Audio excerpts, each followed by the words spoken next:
পশ্চিমবঙ্গে কলকাতায় কি অঘটন ঘটিল, সেই ঘটনায় সারা বিশ্ব কাঁপিয়ে দিল। হাইরে পাষাণ মানুষ বুঝি আজও আছে এই দুনিয়ায়। ভূমিকার ঘটনা শুনলে কলজা পাইটা যায়।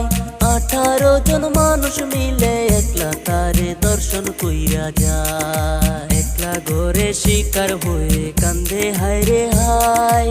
চিৎকার করে কান্না করলেও কান্না শোনার মতো কেহ নাই।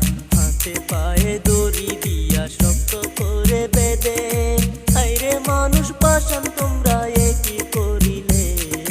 পাগল হইয়া চিৎকার করে তবু রেহাই দিলা না তারে। ডক্টরেরই রিপোর্ট মতো জানা যে গেল, শরীরেতে 113 টাকা মুরের চিহ্ন। মানুষ রূপে কুত্তা হইয়া দেখাইল তাদের চিহ্ন। মায়ের বুকটা খালি কইরা নীলা যে কেরে, এখন মায়ের চোখের জলে সাগর যাইবে সে। কেঁদে কেঁদে বলে মায়ে কি দুষ করেছিল আমার মেয়ে। ডক্টরেরই রিপোর্ট মতে আরো জানা গেল, 150 গ্রাম বীর্য নাকি আরো উদ্ধার হইল। আরো কি কি জানার বাকি, আসেন সবাই মিলা একটু শুনি। গরিব ঘরের মেয়ে ছিল, বাবাই করতো দর্জি। অনেক কষ্ট করে তারে লেখাপড়া করাইছে। মায়ের মনে আশা ছিল আমার মেয়ে করবে ডাক্তারি। যেমন কইরা কাইরা নিলে জালিম তুমি প্রাণ।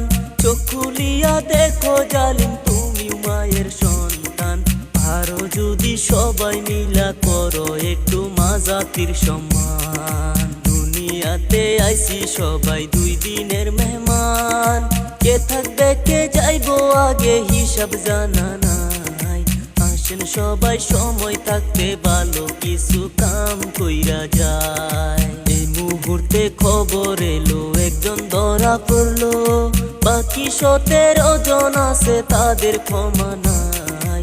আপনাদের মতামত কি কমেন্ট কইরা একটু বইলা যান। ভিডিওটা দেখার জন্য ধন্যবাদ জানাই। পারেন যদি শেয়ার কইরা সবাইকে জানান। আজকের মতো বিদায় নিলাম, দেখা হবে পরের ভিডিও।